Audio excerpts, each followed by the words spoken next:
Les voy a contar algo que no lo leí en ningún medio y jamás de uno le va a hacer ninguna gracia. Aviso para que después no me digan que no avisé. El que avisa no es traidor. El 25 de abril, hoy hace una semana de esto, el 25 de abril a las 8:57 de la mañana, es decir, hace prácticamente una semana porque son las 9:04, en el Congreso de la Nación se aprobó la ley que regula las medidas cautelares dictadas en los procesos en los que el Estado sea parte. Esta ley fue, de las 3 leyes que se votaron la semana pasada en el Congreso, fue la tercera que se votó. Primero se votó la ley que eleva, digamos, que modifica el Consejo de la Magistratura. Ahora se me bajaría un poquito la música, por favor, un poquito nada más, gracias. Primero se votó la ley que modifica la composición del Consejo de la Magistratura, y que se armó flor de bolonqui cuando llegaron al artículo número 2, ¿sí?, en donde la diputada del Movimiento Popular Neuquino, Alicia Comelli, se abstuvo. Ahí se empezaron a las piñas, no sé si ustedes se acuerdan.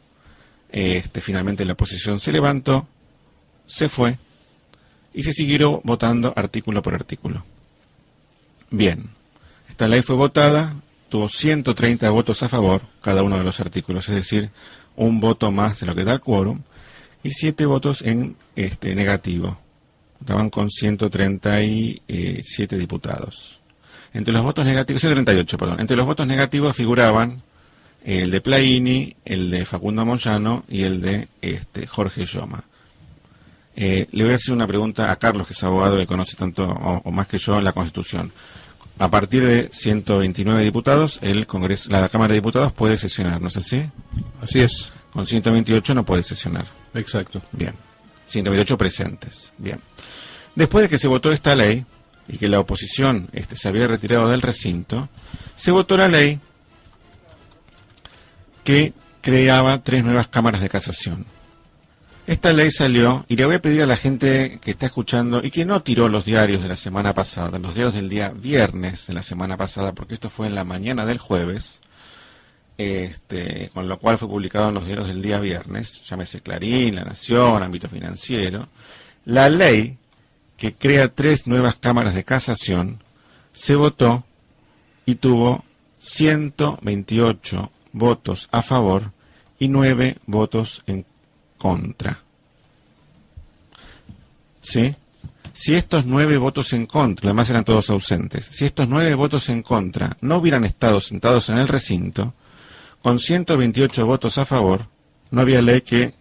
Perdón, 120, no 128, 120, discúlpenme. Tuvo 120 votos a favor y 10 votos en contra. ¿Sí? ¿Me van siguiendo lo que estoy diciendo? No es menor, ¿eh? 120 votos a favor y 9 votos en contra. El resto eran todos ausentes. Estaban ahí muy jugados con el quórum. Bien. La ley que se votó a continuación fue la ley que regula las medidas cautelares, como dije recién. La ley que regula las medidas cautelares tuvo 120 votos a favor y 10 votos en contra. No tuvo abstenciones, porque el resto de los diputados estaba ausente, es decir, había 130 diputados sentados en el recinto. Si estos 10 diputados no hubieran estado, estas leyes no salían. ¿Estamos de acuerdo? No salían. Sin embargo, había 10 diputados que se habían ido y que volvieron al recinto. Volvieron al recinto. Y yo voy a dar los nombres de estos 10 diputados que volvieron al recinto, porque gracias a estos 10 diputados que volvieron al recinto se aprobó la ley de cautelares y se aprobó la ley que crea las nuevas 3 cámaras de casación.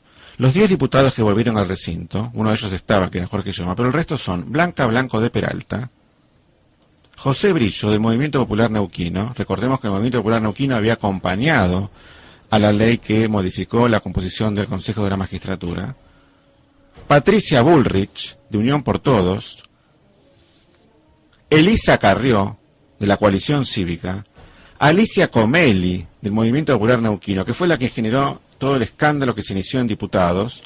La señora Comelli, cuando después votó en contra de las otras 2 leyes. Olga Guzmán, también del Movimiento Popular Neuquino. Graciela Ocaña, Alfredo Olmedo de Salta Somos Todos, Alicia Terada de la Coalición Cívica y, como les dije antes, Jorge Yoma del Frente para la Victoria. Si esta gente no hubiera estado sentada ahí y votado en contra, estas dos leyes, la de las cautelares y la de las cámaras de casación, el gobierno se las tenía que guardar. Yo realmente me siento muy usado porque yo estuve en el Congreso, como tantos otros que estuvimos en el Congreso, y realmente no pienso ir a ninguna votación más que haya en el Congreso mientras esté este oficialismo y esta oposición. Porque esta oposición, entre otros encabezados, voy a repetir los nombres, por Elisa Carrió, Graciela Ocaña y Patricia Bullrich, lograron que estas leyes salieran. Y la ley de cautelares en mate ya la promulgó la señora de Kirchner. No podía dejar de decir esto. Realmente me parece una vergüenza lo que han hecho estos 10 diputados de bajar, habiéndose ido, bajar y votar en contra. Si no hubieran bajado, estas leyes no salían. Esto es así, ¿no? Es así, si no bajaban, no salían. Si no bajaban, no salían porque no había quórum. Directamente no había quórum. Carlos Maslatón. Bueno, tengo alguna pequeña diferencia con vos, Heinz, porque una cosa es el quórum para sesionar y otra es el quórum para votar. Una cosa es el quórum que se necesita para una ley común y otra cosa es el quórum que se necesita para una ley que requiere una mayoría calificada para ser aprobada. La ley que requería mayoría calificada para ser aprobada era la del Consejo de la Magistratura, donde quórum y voto positivo tenía que ser igual. El resto de las leyes ya estaba dado el quórum. Por lo tanto, es irrelevante si los diputados, discúlpame, Carlos, si los diputados se levantan, se cae la sesión porque no hay quórum. No es irrelevante, porque si quedan 10 personas... Bueno, no hay una cosa... No importa. Pero es muy grave lo que yo acabo de decir. Esto es fácil. Vamos a hablar con alguno de los imputados en los próximos días. Le hacemos una pregunta. ¿Cómo explicás que estuviste en la sesión en ese momento? Si vos te ibas, ¿se caía el quórum? Yo entiendo que no, de acuerdo a mi experiencia parlamentaria, no, pero bueno, vamos a sacarnos la duda. Con menos de 129 diputados, la Cámara de Diputados no puede sesionar. Vamos a hacer una consulta al respecto. Yo tengo alguna duda de lo que está diciendo, ¿no? Y además no con ánimo de discutir con vos. No, ya que no. Lo que yo quiero es que la gente vea que estas leyes podrían no haber salido. Sí, podrían no haber salido, pero ya cuando se dio quórum de entrada estaba garantizado el tema. Pero todo el mundo sabe que cuando no hay 129 diputados sentados en el recinto, la sesión no puede continuar. Sí, lo vamos a investigar eso. Yo no tengo nada que investigar, aclaro. Bueno, listo. Yo sí, pero está todo bien. O sea, vos tenés una opinión. No es una opinión. No es una opinión. Bueno, es una opinión. Yo tengo otra visión de lo que vos acabas de describir. Okay. De todas maneras, siempre el quórum se negocia y hay actos de corrupción relacionados con el quórum. Corrupción puede ser recibir plata en efectivo, recibir contratos en el organismo legislativo, sea en la Cámara de Diputados, en la Cámara de Senadores, o alguna ley a cambio, algún subsidio para las provincias, siempre hay algo, o alguna amenaza. Ahora, yo lo que estoy 100% seguro de esto, las 3 personas que vos nombraste... Nombré 10. Bueno, 3 que yo conozco, la verdad, y le tengo confianza, Carrió, Bullrich y Ocaña, no hicieron ninguna negociación con el oficialismo. Yo no hablé de negociaciones. No, está bien, bueno, a ver, digamos... Lo más barato que uno puede decir, bueno, son unos irresponsables, pero yo no voy a pensar eso de Elisa Carrió, de Bullrich, son las abanderadas contra el régimen, cada una desde su punto de vista. Ocaña tampoco, no es una chica cometera, olvídate, se equivocó en estar con el kirchnerismo, pero no lo es, porque si no tendrían otras actitudes. La gente que en general hace esta clase de acuerdos espurios es la que se esconde, la que no se conoce el nombre, todos esos tipos que vos identificás siempre, que decís, ¿qué hacen? Bueno, nadie los conoce, porque están ahí para hacer un negocio, o personal o político, de su provincia, de su partido. Pero, en general, yo no creo que las personas de altísimo perfil de la oposición estén en ninguna clase de acuerdo con el gobierno. Bueno, durante este feriado, saltaron dos actitudes de parte de AFIP que yo las quería comentar. Una relacionada con la extracción de dinero cuando uno viaja al exterior por su tarjeta de débito o por su tarjeta de crédito. Y otra relacionada con la contratación o presunta contratación de personal doméstico en las casas. En los dos casos AFIP está cometiendo un grave error y yo no quiero hoy descargar particularmente mis diferencias con el organismo, pero sí quiero tratar de analizar jurídicamente el sentido de las acciones que están tomando.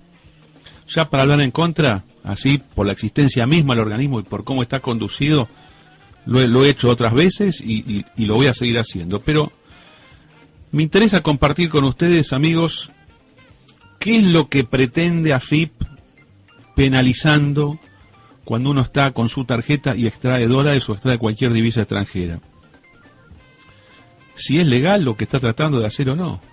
Indudablemente se trata de un hecho argentino. Si yo estoy en Brasil y saco reales, y estoy en Estados Unidos y saco dólares con mi tarjeta de débito o crédito, sí, en realidad eso es una operación cambiaria que está teniendo lugar en la República Argentina. Por más que se ejecute afuera del país, lo que se hace es con los pesos que yo tengo en mi caja de ahorro, cuenta corriente, yo lo que estoy haciendo es comprar dólares. Estoy comprando dólares sin autorización, la autorización específica que uno, digamos, tiene que gestionar cuando pide los dólares físicos para viajar al exterior. Pero ahí hay una operación de cambio y esto es indiscutible. El tema es que es una operación cambiaria permitida. Es una operación cambiaria permitida que no requiere de la autorización previa del organismo. Justamente por eso, porque uno va con la tarjeta al cajero y saca lo que quiere. Y si es una operación cambiaria permitida, obviamente que no hay ninguna infracción a la ley del Estado. Es más, no se le pide en el cajero, ni por ningún papel anexo, que cuando uno extrae 500 dólares si está en Miami, o extrae 300 libras esterlinas si está en Inglaterra, o si extrae 200 euros cuando está en Alemania, ahí no se le dice para qué lo quiere. No hay un cartel que diga, usted está tratando de quitar, de retirar este dinero para tenerlo, para especular, para venir a Argentina y después venderlo en negro, para gastar en el kiosco de la esquina del país a donde esté. No se dice nada, por lo tanto es una operación libre. Ahora, van a empezar a mandar, mejor dicho, han mandado un montón de intimaciones al respecto. Yo personalmente lo contestaría de esa manera. Algunos dicen, no, el organismo no tiene derecho a preguntar, esto es inconstitucional, es una afectación de la libertad del ciudadano. Aparte de esto, desde la propia legalidad del Estado, no está cometiendo ninguna infracción, porque fue una operación que el sistema no le dijo que no. Existe un concepto que es el poder de compra. El poder de compra de una persona en materia de tarjetas no está escrito de antemano. Sí, está escrito, uno lo sabe más o menos cuánto puede gastar, pero en la medida que va, pone la tarjeta y le dan la mercadería, esa operación no está impugnada. El sistema de retiro de dinero o de compra con tarjeta de crédito o con tarjeta de débito funciona online. Y es el que vende y es el que permite que retire que tiene que decir que sí o que no. Por lo tanto, si yo estoy en Uruguay, inclusive en Uruguay, vamos a recordar esta típica operación que se hace, ir a Colonia, extraer pesos uruguayos o dólares desde un cajero. El sistema no dijo que no. No tiene ninguna culpa el contribuyente. El Estado no puede alegar su propia torpeza. Esto hay que contestarlo de esta manera. Ahora, si lo quieren modificar, modifíquenlo. Yo estoy en contra que lo modifiquen. Y como se sabe, estoy en contra de todo el sistema cambiario que han impuesto, que es ridículo y que solo los perjudica a ellos mismos. Pero acá me importa la legalidad. No hay nada ilegal en haber hecho esto. Es decir, ir a un país y gastar con la tarjeta de crédito o retirar dinero en efectivo de ese país a donde uno está. Esto sí es una operación de cambio que el Estado decida si la quiere permitir o no. De hecho, yo estoy viendo hoy en los diarios que han fijado un límite. Han fijado un límite, no sé, 15.000 pesos, creo que era de 30.000 o 20.000. Ahora, lo interesante es que los mismos bancos son los que se van, entre comillas, autorregulando, trabajando en base a la presión del gobierno, diciendo, bueno, ahora voy a poner un límite, ahora no vas a poder gastar más que tanto. ¿Quieren que le diga una cosa? Hagan lo que quieran, prohíbanlo directamente. Prohíban que la gente use tarjetas argentinas en el exterior. Ya da igual cualquier cosa. Ahora, ninguna de estas medidas va a lograr detener el problema de fondo, que es la destrucción de la moneda nacional, por culpa de una política que es absoluta y totalmente equivocada. Esta destrucción de la moneda nacional la ha llevado a cabo el propio gobierno que emite la moneda. El emisor de moneda, en lugar de preocuparse de que su moneda sea fuerte, respetada, aceptada en todo el mundo, la degradó completamente. Primero, creando inflación, y segundo, y esto es mucho más importante que la inflación en sí misma, impidiendo que esta moneda tenga libre aceptación mundial, impidiendo que se puedan hacer operaciones de cambio. Cada una de las medidas que van tomando, en lugar de acercarnos a un mundo de moneda argentina de mayor aceptación, nos llevan para el otro lado. Llevan a degradar a la moneda argentina a categoría de no moneda, de un papel de uso interno. Yo estoy seguro que si Kirchner hubiera estado vivo, esto no lo hacía. Es decir, el post-kirchnerismo es peor que el propio kirchnerismo. Estoy seguro, por las cosas que él decía, por el poco conocimiento económico, pero un mínimo conocimiento de asuntos económicos tenía, seguro que esto no pasaba. No lo estoy defendiendo a Kirchner, por supuesto, sino estoy comparando distintos niveles de barbaridad en lo que son políticas económicas, políticas fiscales, políticas de gastos públicos, una peor que la otra. Carlos, el límite que tenés ahora son $2.250 por mes. 2.250 por 5 y pico. Bueno, en Venezuela directamente, porque Argentina sigue Venezuela, fijan un límite por año. Son $5.000 totales anuales, o sea que dividí 5.000 sobre 12, te da, no sé, 400 y pico de dólares por mes para gastar en el exterior con tarjeta, y además podés comprar hasta por $3.500 online. Suponete vos te compras Amazon, la cosa que sea. Bueno, esos son límites. Seguramente vamos a ir a eso. Pero los dólares no van a venir a Argentina. Van a huirse más que nunca. El Banco Central está casi sin reservas. Las reservas oficiales, yo no las creo. Lo he discutido acá con varios economistas, pero no es que están mintiendo. Están malinterpretando una cosa que considera reserva que no es reserva. Las reservas, si la Tesorería de la Nación le escribió un papel al Banco Central diciendo te tomo 10.000 millones de dólares y te debo 10.000 millones de dólares, esa reserva no está más, se la gastó el mismo gobierno. Entre Banco Central y Tesorería de la Nación hoy en día no hay ninguna diferencia. Son entidades que han sido fusionadas por las propias resoluciones de fondo de la ley.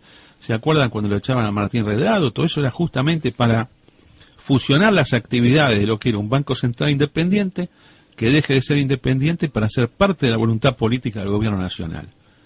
El otro tema es el de la presunción de tenencia de empleada doméstica. Esto es totalmente ilegal, inconstitucional y delirante, ¿Quieren hacer registración de personal doméstico? Bárbaro.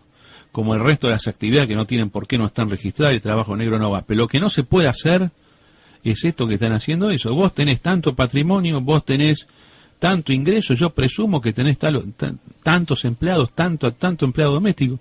No puede haber un sistema tributario basado en presunciones.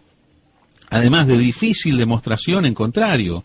Algunas presunciones son lo que se llama iure et de iure, y otras son iuris tantum. Esto por supuesto, es en latín. Iuris et de iure quiere decir que no se admite prueba en contrario. Iuris tantum, que se admite prueba en contrario de esa presunción.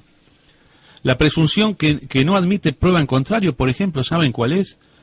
Para los que pagan bienes personales, que en realidad todo el mundo tiene que pagar bienes personales porque el mínimo son 305.000 pesos de patrimonio, que se llega casi con nada, con un auto, a veces llega con una pequeña casa. Hay una presunción ahí que son los muebles del hogar. Los muebles del hogar, la FIP considera que si vos tenés, vamos a suponer, un departamento de 300.000 pesos, el 5%, además de eso, son muebles del hogar. Entonces voy a decir, bueno, yo no tengo muebles del hogar, yo tengo mi casa vacía. Yo muchas veces viví con casa vacía, porque me molestan las cosas. Entonces una vivía, tenía una cama, una silla y una mesa. Y en lugar de tener, ¿cómo se llama? Artefacto de iluminación, tenía una lamparita. Gastaba 11 kilovatios por mes cuando era estudiante. Y cuando hacía política en mis primeros años, allá por mitad de los años 80, uno venía a la casa y decía, ¿qué pasó con este tipo? O no vive, se fundió, no le pasa, no, me gusta vivir sin cosas, sin nada, no quiero ver nada. ¿En la calle Riobamba? En la calle Riobamba, si Riobamba 853, quinto A. Ahí vivía yo. Como Rocco Gatti. Bueno, claro. me molesta. Entonces, por ejemplo, en la cocina no tenía ni siquiera tenedores, cuchillos, nada, estaba clausurada la cocina. Bueno, entonces, a mí, supongamos que hubiera tenido que pagar bienes personales en ese momento, que no estaba ese impuesto, y la FIP me ponía así, malatón 5% además de eso. Bueno, yo si no tengo nada, lo que tengo vale 40 pesos, todo lo que está dentro de la casa no vale nada. Pero no puedo probarlo, ya había así armado el formulario. Otras presunciones sí uno puede decir no tengo. Ahora, uno no tiene empleada doméstica, ¿qué tiene que hacer? Además, ¿por qué es esto de la empleada doméstica? Eso es una cosa, digamos, es una institución que a medida que los países crecen, se usa cada vez menos. En Estados Unidos, ¿quién tiene personal doméstico? En el primer mundo, las familias se encargan ellas mismas del trabajo de hogar. Solamente la gente muy rica puede tener empleado, porque es muy caro, obviamente, no vale 25 pesos la hora, vamos hablando de 25, 40, porque son trabajos hoy en día muy demandantes y son muy bien pagados por el mercado, pero entonces no hay gente. Por eso en Estados Unidos hay tanto inmigrante ilegal y va a hacer trabajo doméstico.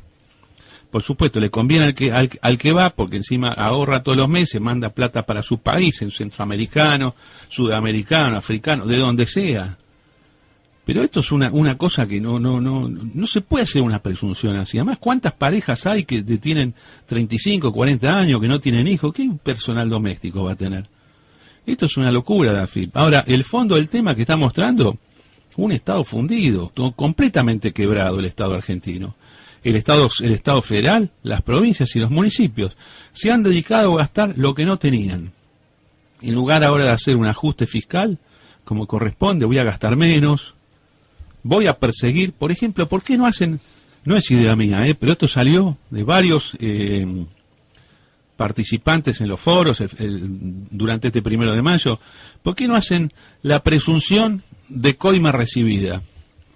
Por ejemplo, funcionario público, de tales y tales características, tantos años en el gobierno, tanto bienes que tiene, presumo que cobró una coima. Entonces, cobro impuestos por la coima. Hagan una cosa así, que sería mucho más interesante.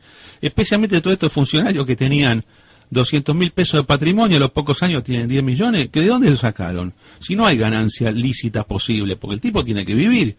Además, entonces lo que hicieron ahí fue lavar dinero, es decir, incorporar como legal un origen de fondo completamente ilegal. Ahí tienen que aplicar una presunción.